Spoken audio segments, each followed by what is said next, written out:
아니 이게 아니 국민을 두고 지금 약 올리는 거잖아. 자, 그다음 문단 봅시다.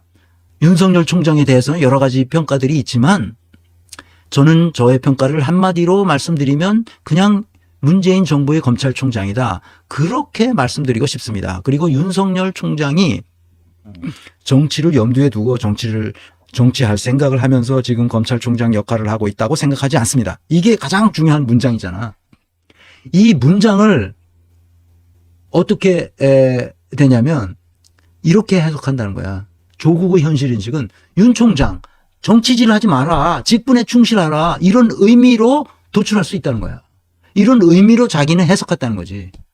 아니 대통령이 하는 말을 어떻게 다른 사람이 해석을 해서 들어야 되냔 말이야. 이게 바이든도 아니고 날리면도 아니고 이 조국이 이게 아니 말이 안 되는 소리를 하는 거예요 지금. 이 문장에서 이 말에서 어떻게 윤 총장 정치질 하지 마라. 직분에 충실하라로 이해할 수 있게 되냔 말이야. 어떻게?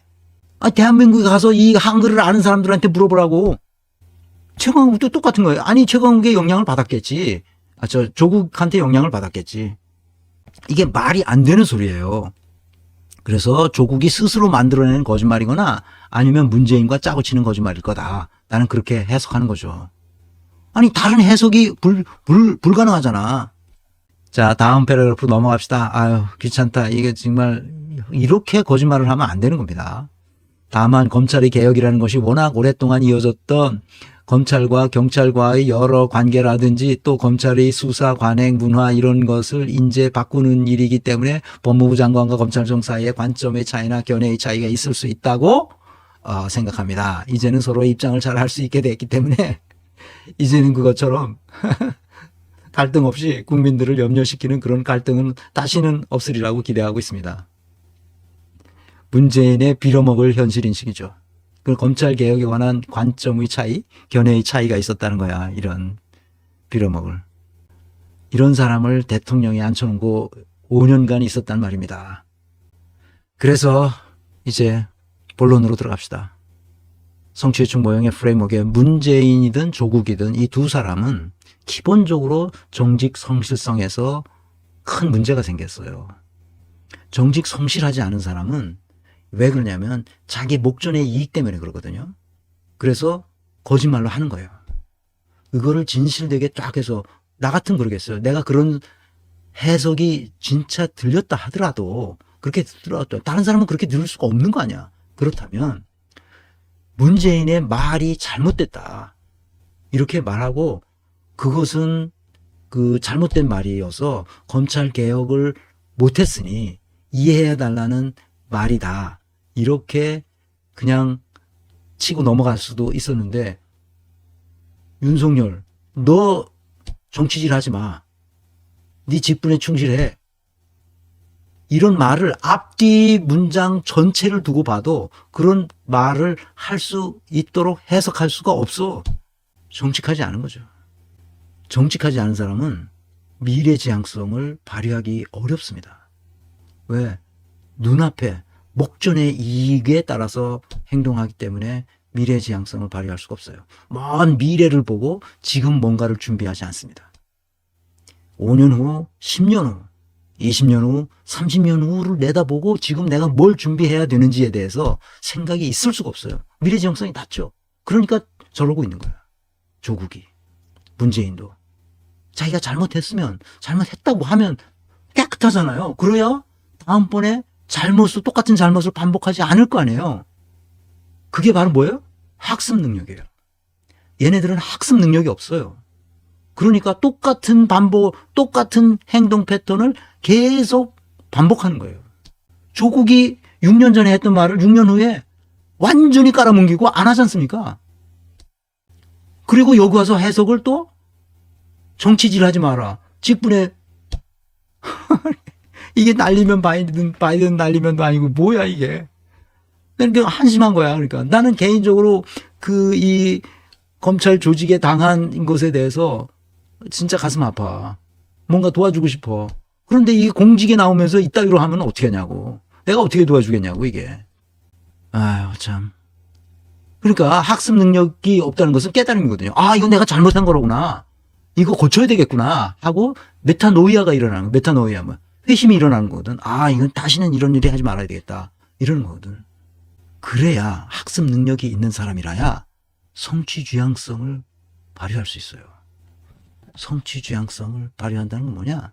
끝까지 자기가 그 일을 위하기 위해서 미래지향성이 있으니까 끝까지 그 일을 해나간단 말이에요. 뚜벅뚜벅 가는 거야. 그 일을 하기 위해서. 지금 거짓말을 한 게 드러났잖아. 과거에도 그렇게 했다는 거 드러났잖아. 그런데 아무 해명이 없어. 그리고 이제부터 내가 잘하겠다고 지금 신당을 만드는 거 아니야. 그걸 어떻게 신뢰할 수 있어? 여러분은 신뢰할 수 있습니까? 아까 봤듯이 윤석열 임명한 것도 마찬가지지만 그 자기 부하에 있는 박형철이 트로이 목마로 들어온 놈이라는 걸 몰라. 그래서 걔하고 계속 상의했다는 거 아니야. 그 상의한 내용이 윤석열한테 직보된 거지 계속. 윤석열 손바닥 안에 있었던 거야. 누가? 문재인과 조국이. 그러니까 놀려먹을 수 얼마든지지. 다음번에는 조국을 대통령 해야 된다는 얘기를 쓱쓱쓱쓱 벌려서 거기에 현혹됐을 수도 있지, 조국이. 아까 얘기했듯이 대인 이해력이 없어. 내 이 책에 2장의 영양 요소들에 대해서 상세히 다 설명해 놨어요. 꼭 읽어보시고 도대체 사람을 어떻게 이해해야 되는지를 보시기 바랍니다. 대인 이해가 없으면 조직 인재력도 같이 없는 경우가 많아요. 이건 서로 다른 영양 요소지만 대인 이해력이 없으면 조직 인지 능력도 떨어집니다. 그러니까 이 영양 요소들은 16개의 영양 요소들은 각각 타고난 기질이거든요. 타고난 거예요. 그래서 이게 바뀌지 않아요. 그래서 영양 요소인 거예요. 그래서 영양 진단을 해야 되는 거예요. 그것은 과거의 어떤 사건 속에서 어떤 행동 패턴을 보였는지를 보고 코딩하는 거예요. 그래서 이런 영양 요소들이 튀쳐나오는 거예요. 이건 조국도 문재인도 똑같습니다. 조국과 문재인의 차이는 뭐냐? 조국은 인텔리전스 레벨이 높아. 분석적 사고력, 개념적 사고력이 문재인보다 레벨이 높아. 문재인은 낮아. 그래서 기자회견도 제대로 못해. 그 수준이 떨어지니까. 그러니까 있어빌리티만 계속 만드는 거야. 그 수준이 떨어지니까 계속 그냥 밤새도록 그 김우영 그 비서관이 얘기하잖아. 계속 밤새도록 문서를 보고 뭘 파악하느라고. 파악도 잘 안 되는 거지. 이게 뭔지. 그러니까 아주 성실한 사람으로 생각하는데 무능한 거야, 한마디로. 머리가 안 돌아가는 거야. 잘 이해해야 됩니다. 그래서 제가 이 사고력을 훈련해야 되는데 그런 자기 자질이 어떻게 태어났는지를 보고 자기 스스로를 어떻게 써먹을 수 있는 이 사회를 위해서 내 가지고 있는 이 몸뚱아리를 어떻게 써먹어야 되는지를 스스로 생각할 수 있는 힘을 길러야 돼요.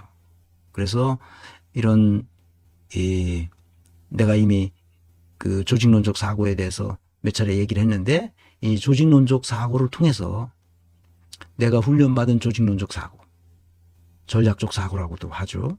이 사고를 통해서 내가 민주당에 제안했던 것은 뭐냐?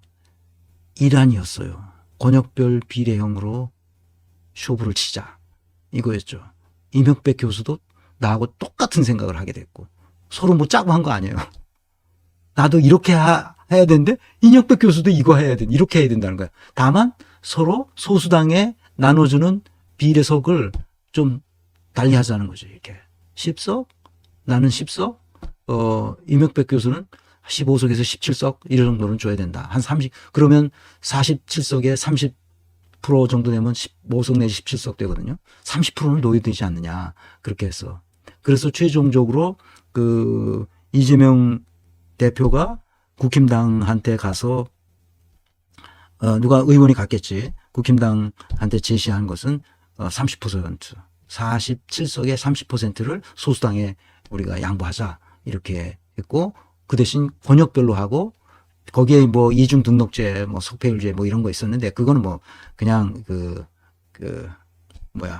사이드 디쉬라고 그러죠. 우리가 밑반찬 하나로 그냥 반찬의 하나로 하는 거고, 그건 중요한 게 아니라 권역별 비례형으로 한다. 이렇게 제시했죠.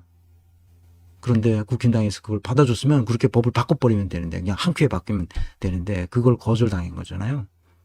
왜 내가 그럼 이렇게 이 얘기를 했느냐. 그때도 얘기했지만 이것이 가장 간명하기 때문이다.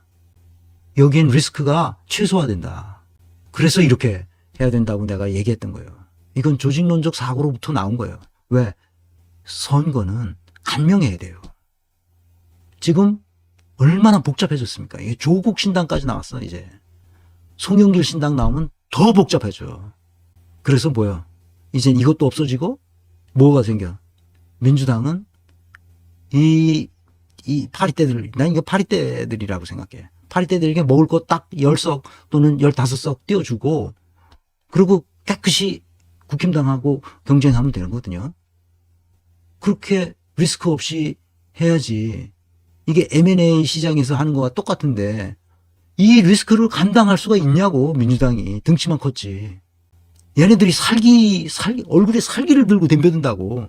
떡고물 뜯어 먹으려고.